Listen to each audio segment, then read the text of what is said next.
గా ఎడారి దేశం సౌదీలా మస్తు కఠినంగా ఉంటాయో శిక్షలు.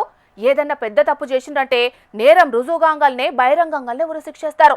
ఇగో కొన్ని దేశాలల్లా చేతులు కాలు నరుకుడు తలకాయలు తీసుడు చేస్తుంటారు. ఇంకొకరు ఆ తప్పు చేయకుండా గొట్టు శిక్షలేస్తుంటారు. తప్పుల్ని బట్టి ఒక్కో దేశంలో ఒక్కో తీరు శిక్షలేస్తుంటారు. గట్లనే గీడ చూడండి ఏం చేసిండ్రో. ఉరి శిక్షలన్నారు, కాళ్ళు చేతులు నరుకుడన్నారు. ట్రాఫిక్ సిగ్నల్ కాడున్న వాలంటీర్ను చూపెడుతున్నారని అనుకుంటే తప్పు రూట్ల కాలేసినట్టేనుల్లా. కోటర్ దాగి బండి నడిపిన పాపానికి ఎర్రటెండల అనుభవిస్తున్న శిక్ష ఇది.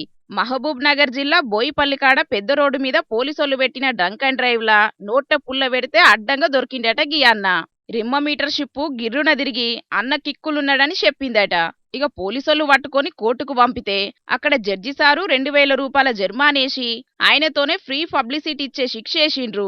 అట్లా మహబూబ్ నగర్ కాడున్న అన్ని చౌరస్తాల కాడ మందు దాగి బండి నడపద్దని చెప్పి కాగితాలు చేతిలో పెట్టి 2 దినాలు నిలబెట్టిండ్రు. తాగి బండి నడిపేటోన్నే వద్దని చెప్పుమంటున్నారని అన్న మస్తు ఫీల్ అయింది కావచ్చు పాపం. కానీ చేసిన తప్పుకు శిక్ష తప్పది కాబట్టి అనుభవించాల్సిందే.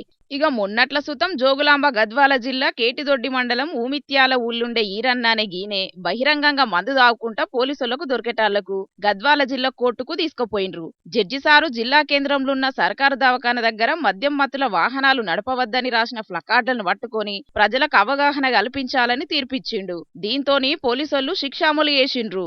ఏదేమైనా జడ్జి సార్ వేసిన శిక్ష మాత్రం మంచిగున్నది. ఇట్లా చేస్తేనన్నా తాగి బండ్లు నడిపేటోళ్లకు బుద్ధొత్తదనబట్టిండ్రు. తాగుడు అలవాటు లేని తొవ్వంటూ పోయే వాహనదారులు కొందరు. చూసిండ్రు కదా పబ్లిక్. తాగినక్క బండ్లు తీయకుండ్రి, పబ్లిక్ ను పర్షాన్ చేయకుండ్రి, పోలీసులకు దొరికి మీరు పర్షాన్ కాకుండ్రి. ఏమంటున్నాం, సరేనా?